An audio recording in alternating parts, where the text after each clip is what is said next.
Hello and welcome back to Basement Backgammon. In this episode, we're going to be going over one of the oldest travel boards in my set.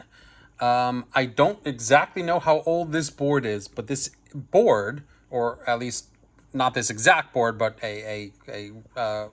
one of these boards in this style was photographed in 1938. And I know this from Albert Stegg's wonderful New England Backgammon site, which I will put the link in the comments below. But you can see this exact board.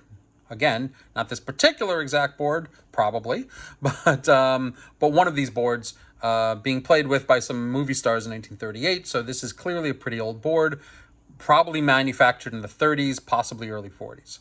We're not 100% sure who the manufacturer is, but the most likely manufacturer is Arthur Popper Games. This is not a patent board, meaning it doesn't have the patent number stamped on the bumper like other Arthur Popper boards do, but there are a lot of other features of the board that lead us to believe that this could be an Arthur Popper board. So the first thing about this board is it's very striking in its coloration and stripes. You can see that these racing stripes have a very distinct pattern all down the sides, and it's got it on the other side as well. It's got a blue, like a heathered pattern here. This whole board is lacquered linen. So it's a linen pattern that they lacquer on top, and it keeps the board in very good shape. Although there is some yellowing over age. I'm sure these were white at one point, not this sort of beige yellow. But it does yellow over time. The handle is intact, which is rare of boards of this age. It's a leather handle, again with a lacquered linen wrap on top. The handle hardware is typical of possible Arthur Popper, and the locks are very typical of the Art Deco Arthur Popper style from the 1930s. It has an Art Deco edge over here, and they pop out, and they have a key as well for the lock. I don't believe I have the key. Let me check. No, I don't have the key. The other thing that is very typical of Arthur Popper, other than the hardware here, is the cork board and the cutouts. The cutouts for an Arthur Popper, and again, other manufacturers did do this, but Arthur Popper patented this style, was the cutouts for the checkers, cutouts for dice on both sides, and a cutout that exactly fits a cutout for the cube. This is a 1-inch cube, I believe. No, maybe it's a 3/4 inch cube. I gotta measure now. 1 second.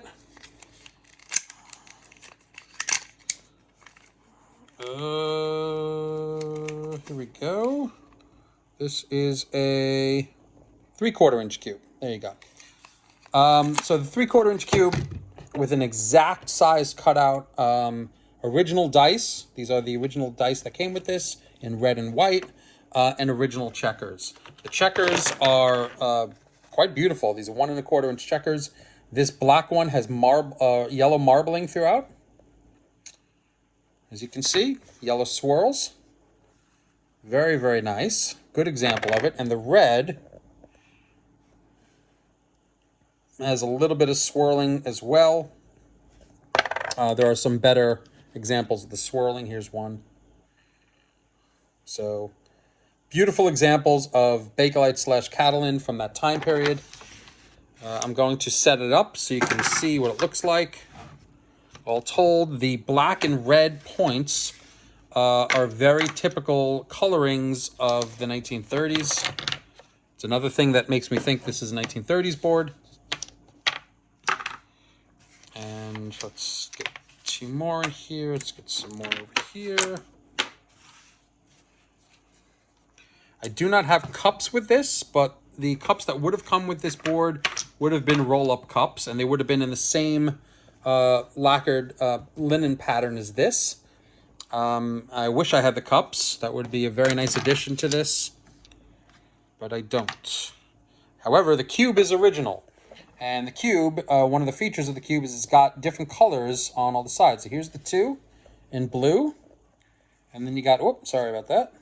You got the 4 in red, 8 in blue, 16 in red, so it goes red and blue around.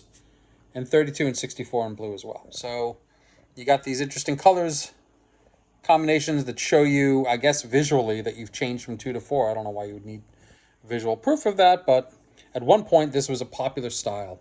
One of the things about this cube that's interesting that you'll notice in a lot of older cubes, there's a different style where we usually have in modern times with the 2 and the 4, the opposite sides of the cube. Here, the 64 and the 32 are opposite sides, and then you got 2, 4, 8, and 16 all in a row going across the face of the cubes in one direction. So 2, 4, 8, 16, 32, and then you flip it over for the final 64. That's a different pattern than we normally have these days.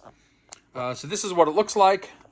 This board has held up in remarkably good shape considering its age, considering it's 90 plus years old, or almost 90 years old. And let's take a look at what this sounds like. I don't have a cup, so whoop, there you go. So this is cork. It's a little louder. There's not a ton of padding underneath, if any. I think it's just a piece of cork that goes across, so it's a little loud, but it works. And again, this is not something I would normally play on unless I was feeling real, I don't know, going into some sort of 1930s jazz party or something, or 1920s jazz party. But this is something that would have been used by the backgammon players in that age. Let's see how many fit across here. These checkers, the fit is not great in terms of slop. There's a lot of slop here. Not wonderful. These older boards are not known for perfect fit going across. And we have 11, almost 12 across.